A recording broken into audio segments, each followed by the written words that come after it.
Ayun po mga katrop, susunduin na natin yung ibang kasama natin mga tropa doon sa San Fernando. Kaya tara na mga katrop, tignan nyo naman, ayan, wala pa yung mga kasama natin. Susunduin pa lang natin doon sa San Fernando.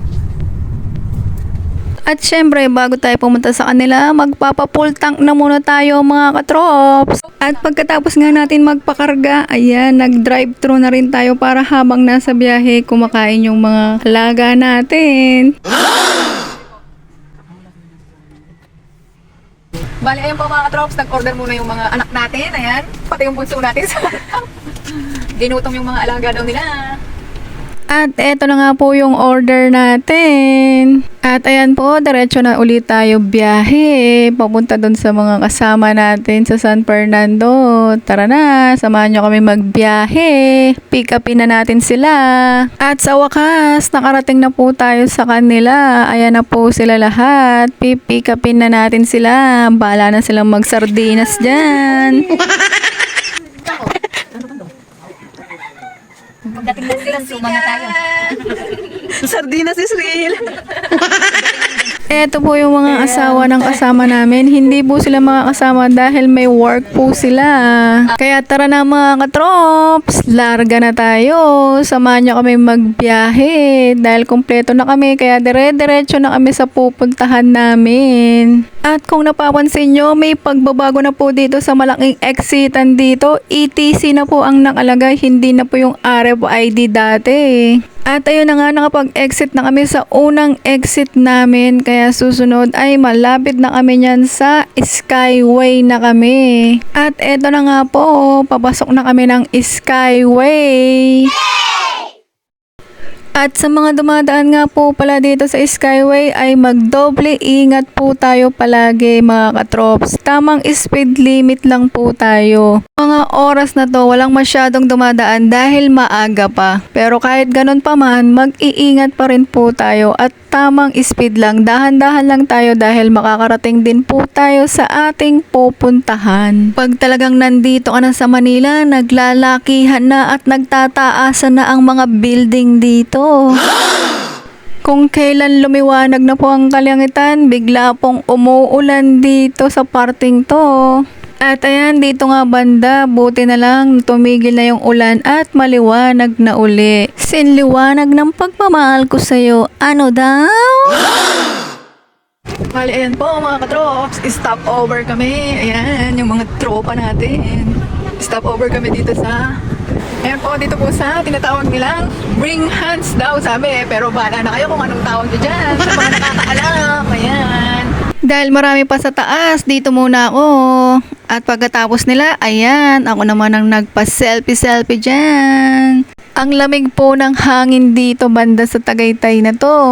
At ang gandang pagmasdan ng kalangitan dito mga trops.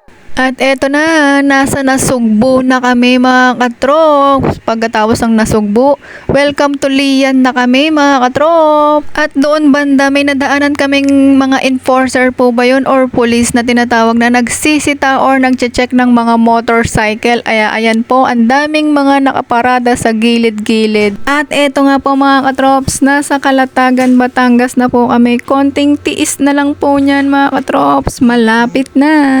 At pag nakikita nyo po yung mga puno-puno na yan, yan ang senyales na malapit na kayong pumasok sa kanto na yun mga katrops. Eto na po, nakapasok na tayo sa kanto na pupuntahan natin. At dito po, tinanong tayo kung saan tayo dederecho. Kaya tilayo. At nang nalaman kung saan tayo, kaya pinag-go na tayo diretso. At dito po may babayaran tayong environmental na 30 pesos per head. At sa wakas, eto na po, nakarating na kami sa aming destinasyon. Tignan nyo naman. Wow! Ang ganda dito at ang sarap ng hangin. Ang lakas maka-Titanic. Jack, nasan ka? At eto po yung mga ibang tropa natin, bising-bising nag-aayos ng kanilang mga gamit at nagpapa-selfie-selfie. Ayan po sila. At ayun po, may nagtitinda rin pong ice cream dito. Pwede rin po kayo magbayad sa cash G niya dahil mababasa ang pera pag cash nyo binayad. Ayun na po mga katrops, kain na yung mga ulam namin. Wow! Nakakalunas. Nag-usap-usap po kami na magbaon na lang po dyan para pagkarating namin may makakain na kami. Pero meron din po kaming ibang ulam na lulutuin para mamaya. Kaya kainan na mga katrops. Kain po muna tayo mga katrops. Kaya sa iba pong pupunta dito, advice po, pwede po kayong magbaon at pwede rin po kayong magbaon na lulutuin nyo. Meron po ditong lutuan uling at pwede rin po kayong magdala ng lutuan nyo. At habang kumakain, ayan, nagpa-selfie muna. At pagkatapos ng kumain, ayan, tulog ang lola nyo. Napagod sa biyahe at busog kumain. At dito nga po mga katrops, ililipat na kami sa ibang destination naman doon sa kung saan makakakita ka ng mga starfish mga katrops. At dito po banda may lumapit sa amin kung pwede daw po kaming mag-arkila ng jet ski at dragon boat. Kaya ayan, napagdesisyonan naming mag-arkila at sumakay sa dragon boat para ma-experience naman tong dragon boat na to. Tara na!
At ayan na nga po, tingnan nyo ang isang tropa natin. Takot na takot kaya todo hawak na siya kay Makmak. At nang natapos na yung oras namin sa dragon boat, ayan po, kanyang-kanyang kwentuhan na. Nag-enjoy naman daw po siyang aso. Talagang takot lang po siya talaga dyan dahil first time yan sumakay at ayan po. Pagkatapos po namin mag-dragon boat dyan, kanya-kanya na po kaming huli ng starfish. Nung may nakita po kaming starfish, kanya-kanya po kaming pa-picture dyan. Pwede mo nang bitawan. At syempre, pagkatapos namin magpa-picture dyan sa mga starfish, bibitawan din namin uli sila sa tubig mga katrops. Dahil hindi po talaga pwede yan tinataas ng matagal at hindi po pwedeng paglaruan talaga ang starfish mga katrops. Kung makikita nyo po talaga sa ilalim mga katrops, marami pa pong starfish dyan dahil alaga po talaga sila dito. Kaya tara mga katrops, mag-swimming na tayo dahil ang init na ng panahon. Kaya magtampisaw na tayo sa tubig. Ayan, nakahuli na sila ng... Hindi ko alam mo nang tawag dyan. At dito naman sa kabila, nakahuli si Makmak ng hito yata yan mga katrops. Wow! At dito po banda mga katrops, makikita nyo naman dito ay maraming isda po dito mga katrops. At ang linaw ng tubig, makikita nyo po yung sa ilalim. Tingnan nyo naman. Maglagay lang po kayo ng tinapay para po lumapit sa inyo yung mga isda. Tingnan nyo naman ang ganda ng tubig at ang makikita nyo sa ilalim ng dagat na to. Kaya sa mga tao po dyan, pangalagaan at ingatan po natin ang magandang kalikasan. Huwag po tayong basta-basta magtatapon ng basura kung saan-saan para mapanatili po natin ang kagandahan ng ating karagatan.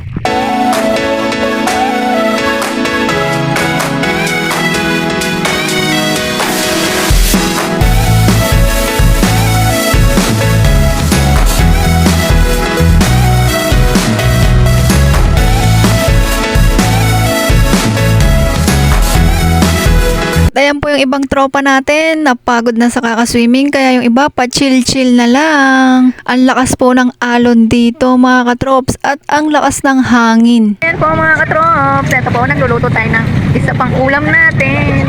Wow! At gamit na naman natin syempre yung maliit nating lutuan. Ayan. Nagluluto tayo dito sa dagat. Ayan naman. Ayan o.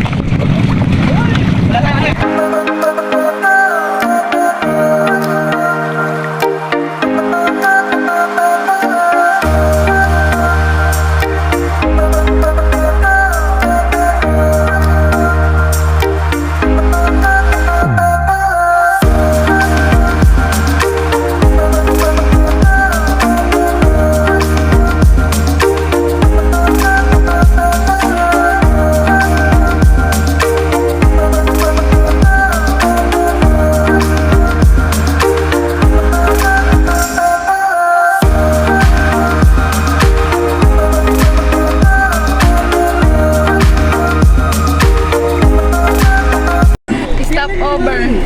Kabrutila na lang at puso ko. Stopover yan ang mga food. Para kaming sardinas. Buting naman to. Nagkukwentuhan po dyan ng mga na-experience doon at nangyari doon kanina. Siyempre po silyo mo, sisa ko niya. Ay! Puro mga yumi-yumi. Binuin ko lang dito sa atin. Silang dalawa po yung driver. Kaya nga din nga, luwa, di ba kami talagang business? Tapos ganyan-ganyan talaga. Oo. Kaya hanggang dito na lang po mga katrop. Salamat po sa panonood. Ingat po palagi. God bless. Bye-bye.